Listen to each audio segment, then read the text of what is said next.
this episode of DPV, this guy's turning 80. We're going to check out his shop and all of his fun toys.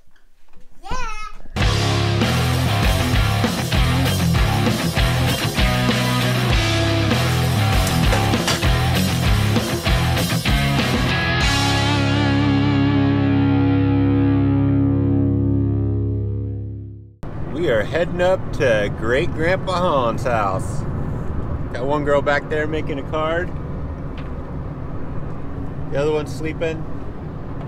But it is a gorgeous day. Look at that. Yeah, because we are Jimmy. So we're super excited to go up to Grandpa's house. He's having his 80th birthday, and we're gonna check out all of his cool stuff in the shop.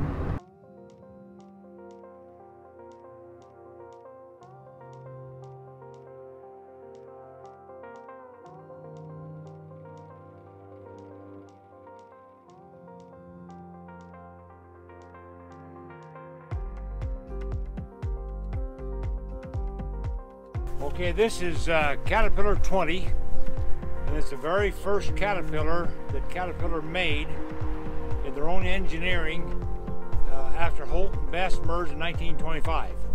And this is L88, made in San Leandro, California. Outside the experimental in California that Doug Veerkamp owns, this is number 88th Caterpillar that they ever made. It's froze up, and so right now it's yard art, but someday it may be restored. Oh, very heavy. Okay, heavy. Good. Okay, I'll get right back here. This has the old cast iron tracks on it, grousers, which is like the 2-ton. Okay. The later ones have the steel ones on it.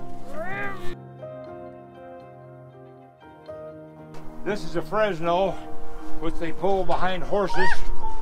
And that was one of the first ways of excavating. And then they had the bigger Fresno, and then they had the tumblebug before they went to the scrapers. And so that's kind of a little history of excavation. All right. Love all the old stuff. This is also a 20 Caterpillar, 1931. And I bought it in Harpster, Idaho. In 1978 or 9, I paid $100 for it, and this is just like the cat that Dad put me on when I was 12 years old skidding logs in Colorado. And then that spring we took it out to the mountains at Castle Rock, Colorado, and I run it most of summer when I was 12 years old skidding logs. And I thought I'd died and gone to heaven, and this is what got me bit on Caterpillar. Now this one is supposed to be gray. They were gray until December of 31. This is a 31, and they made a few of them yellow, so I want mine to be yellow. And we just got the fenders rebuilt on it and primed, and we'll get them all painted here in due time.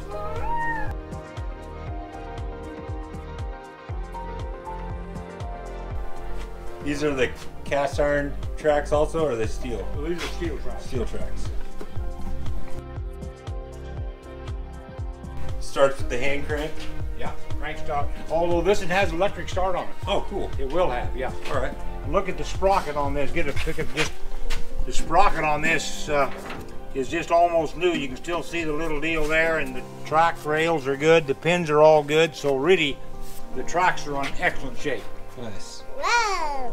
Careful up there. This has the hand clutch for putting the gear in and out of gear. Okay. Clutch, got your 3-speed transmission, steering frictions, and you've got a brake on that side and a brake on this side. Although this brake is not the pedal's not there. Gas tank goes right here, and they're a pretty nice little tractor. You know anybody that can make a seat for this? You know, I think I know some old man up in Idaho that could maybe make a seat for it. All right. Wow.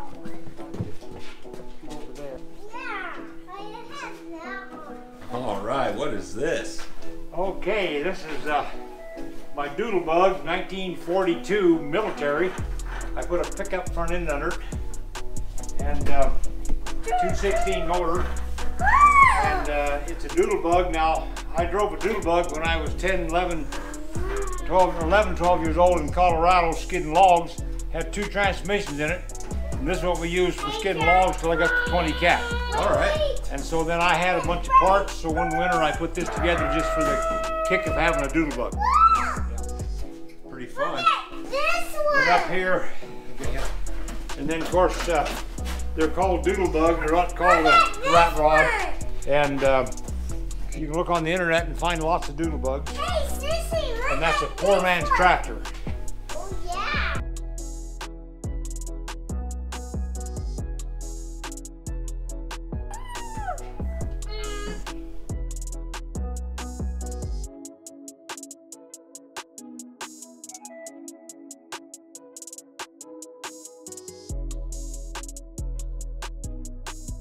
I traded some John Deere tractors for these Caterpillar, and he ended up making this semi for me. It's got Han tractor seats, Caterpillar on it, and I think it's really a neat looking truck. Hey, look at these wrenches.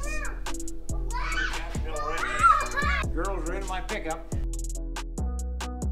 Of course, my 41 trap wagon. We did a video on this truck last summer. It's pretty sweet. I'll put a link right up here. Good running truck. Oh man, this truck's a ton of fun. It sounds so good. 216 engine in it with a 3-speed Brownie, and it's a 3/4 ton trap wagon. And you know, a trap wagon was way back on the farm. They used them for, well, first horse drawn, then they took the oldest truck on the farm and made a service rig out of it, you know, where they have fuel and grease and air compressor and all of the equipment they need to service the farm equipment. This was a trap wagon for 30 years or 40 over at Pomeroy. And so then I bought it, and it's now a trap wagon. Now this map here is a map of all the seats I've shipped literally all over the world. Start over here in California, San Leandro, and that's where Cat started. Of course, then it went to Peoria.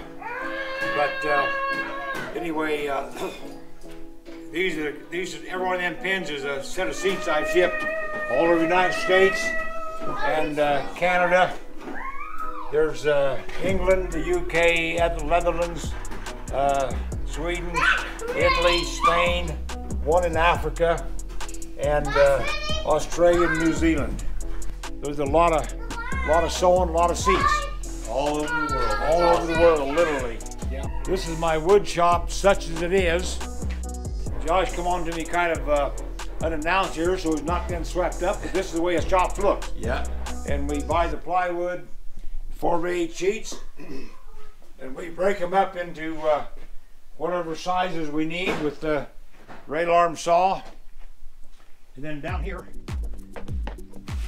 we have holes put in this table, so we can put a, if we're gonna make a seat like this, we put the pin in the hole like that, bring it over here, and actually this goes right here, over there like that, and that's exactly the size. You can sit there and cut all the boards you want without having to measure anything. Nice.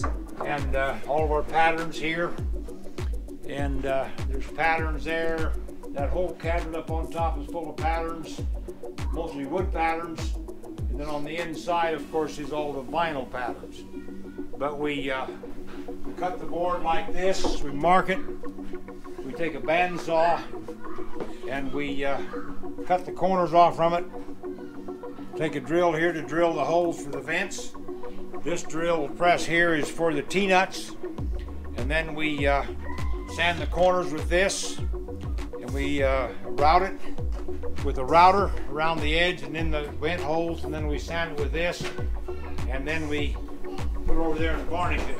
It's a finished product for one of the backrest of a 22 or a D2. Here's a seat for a D2 or a 22, and several of the small cats. And then we got the foam rubber up there, and we foam these up. And they're cut just precise, and then they're taken in the other room to put the covers on. All right.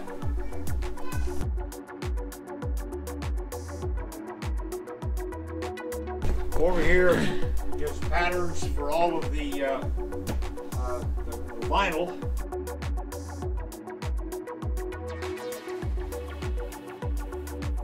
This here is a pattern that was already sewed up. That goes on my 20 Cat out there. It's the seat for it. And what are these holes for? those are just vents. Okay. Sometimes we put them in the back, and sometimes we put them in the front, depending on which tractor it is.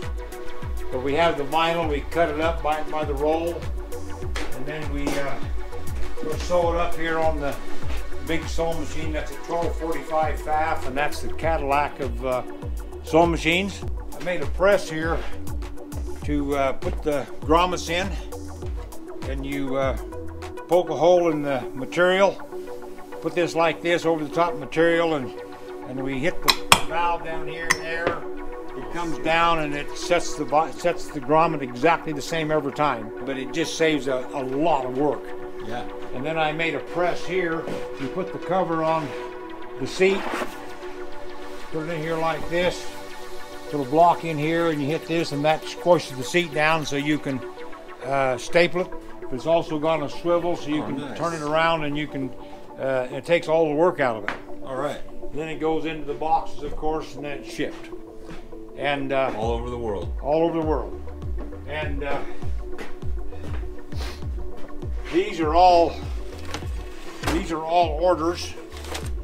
And there's a bunch of orders here, here, here, here, here, and here. And I think I've got right at 50 or 60 orders right now. Oh my gosh. To go out the door, which is worth a lot of money. This guy's 80 years old today. And he's shipping stuff all over the world. Well, you know, my dad... Hard-working man. Thank you. Well, you know, my dad was an alcoholic, never took a sober breath for 10 years. He told me when I was 14, he said, you know, John, he said, if you don't start, you won't have to quit.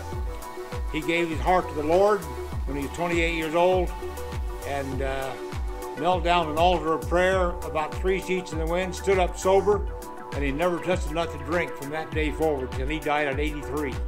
And he's my hero. I love my dad with all my heart. Had a wonderful mother too. And so I never drank and never smoked, and I give God all the glory. That's awesome. Yeah. This is a D4 Caterpillar pedal tractor, and they usually just have a little plastic pad in there for the seat. And McAllister Caterpillar wanted me to have a genuine Hahn seat, so I made a genuine Hahn seat to go on this little pedal tractor. That's awesome. Moved my shop from a big shop across the street, 100 foot square, 100 foot by 90, into this little shop here, and I got my tool, my press, my drill press, cut-off saw over there, and the toolboxes are somewhat discombobulated right now, but moving out of that big shop into this shop is like moving out of a 5-bedroom house into a trailer house. Yeah. So I've been a challenge, and just thankful for a shop, a man cave to come out and work and play around a little bit. Yep. That sled up there, I got when I was in high school, the big long one, and I found that in the city dump up in Kamei, and I brought it home and took it in shop class in high school and completely rebuilt it, and I used that the whole time I was a kid. My kids have used it, and probably even my grandkids some, and they're welcome to use it. Who knows, they might even end up with it one day. I remember sledding on that thing. I also remember right over here on this bench building a wooden truck. I remember in this shop right here, that 1941 trap wagon in the next door, my sister and I were head to toe black with grease from cleaning that engine bay. Yeah, you remember that? I do, yeah. That was good. And I've got a van over there about this long that you built and used about 5 or 6 years old, and it's not built according to scale. But it's, I think that's what I built right over here on this bench. Yeah. So, this is the Wavy Caterpillar, and Holt had one of the old crawlers, truck layer with the treadle wheel out in front, and the photographer said, "Hey, that thing moves like a caterpillar."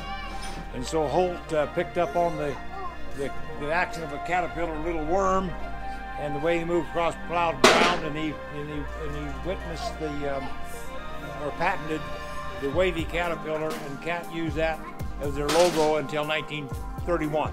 That's cool.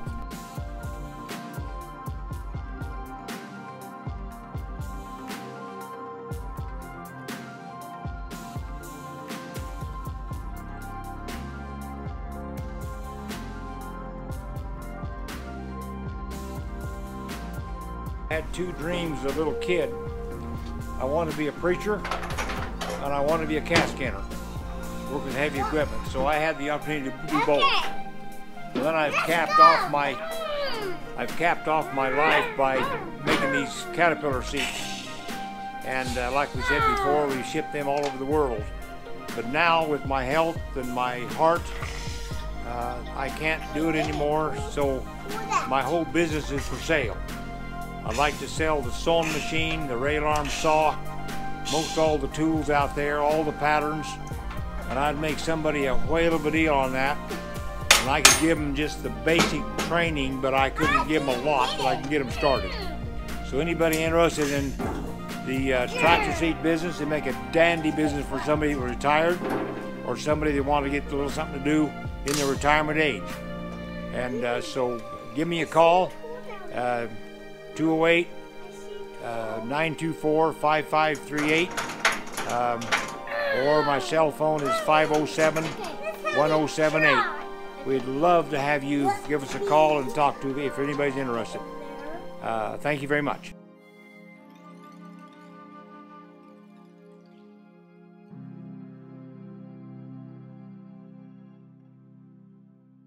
There's the birthday boy. Hi, Josh. Happy birthday to you and you and you and you and you and you and you. Happy birthday to you, Great Grandpa. Happy birthday, Great Grandpa. Happy birthday